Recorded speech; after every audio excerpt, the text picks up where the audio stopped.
He was, of course, Donald Trump in the news last week for his attempt to buy Greenland, of all things, and the ensuing tantrum that he had on Twitter when the Prime Minister of Denmark refused.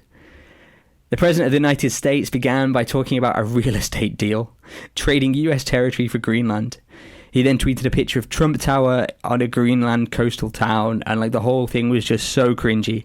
The level of disconnect, that man, is truly baffling. And then when Danish Prime Minister Mette Frederiksen called the offer absurd, Trump rebuked by calling her nasty and quickly cancelled a trip to the country, probably much to the relief of the Danish people.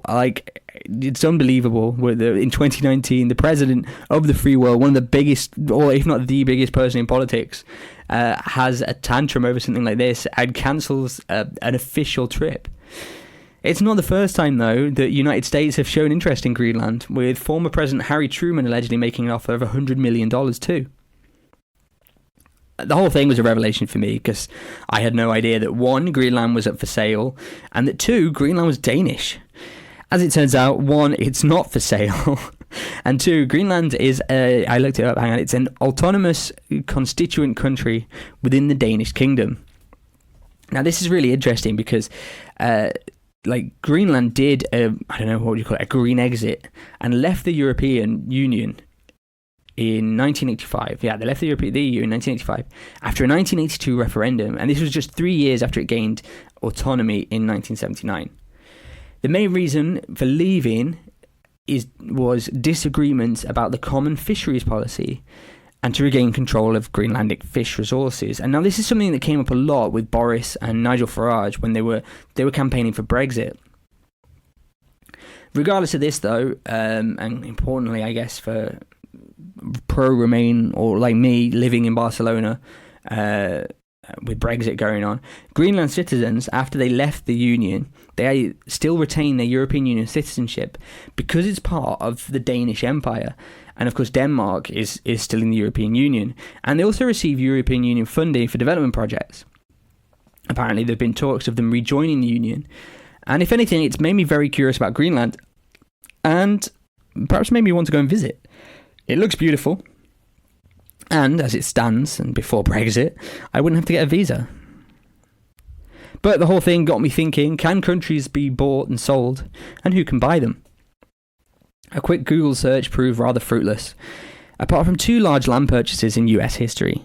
The first was July 4th, 1803, which may sound familiar to anyone from America or anyone savvy on US history, but I had no idea. It turns out that a large portion of land in North America belonged to the French when Napoleon reclaimed it from the Spanish. Louisiana, which basically runs down the center of the country, from Montana and North Dakota right down through to New Orleans at the southern border, passing through Nebraska, Colorado, Kansas, Missouri, Oklahoma.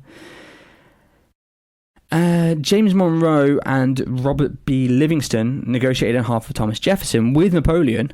Again, my history hadn't, Thomas Jefferson and Napoleon at the same time, it didn't equate in my head. Anyway, they negotiated to purchase the plot of land for around $18 per square mile, which I think worked out about a total of $15 million, which is a rough equivalent of $300 million today, which is frankly pocket money for Trump and Jeff Bezos. And then the States did it again some 64 years later. President Andrew Johnson was in the property market, negotiating with Russian Emperor Alexander II, who also happened to be the King of Poland and the Grand Duke of Finland, a busy man. The Emperor come King come Grand Duke was something of a progressive, also known as Alexander the Liberator, after he freed the serfs and also promoted elected judges, higher education, and devolved governmental powers, as well as abolishing capital punishment. This is, of course, the Alaska Purchase, where President Johnson bought 586,412 square miles, Alaska, for $7.2 million, an equivalent of $109 million today. So perhaps Trump was channeling Presidents Jefferson and Johnson when he thought he could make a purchase on Greenland. In fact, though, as recently as 2014, land has been sold from one nation to another, although this one is a tale of a more pressing issue. Kiribati President Anote Tong arranged to buy 20 square kilometres of a Fiji island from the Church of England for a modest sum of $8.77 million in 2014. Sadly, though, this purchase was for the good of his people, as Kiribati looks set to be one of the first nations to be lost to climate change.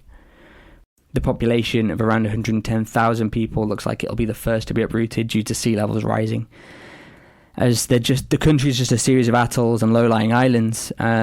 They're not the only ones, as Maldives have also considered buying land in India or Sri Lanka. Perhaps, sadly, the future of land purchases will be reserved for climate refugees rather than Trump Towers.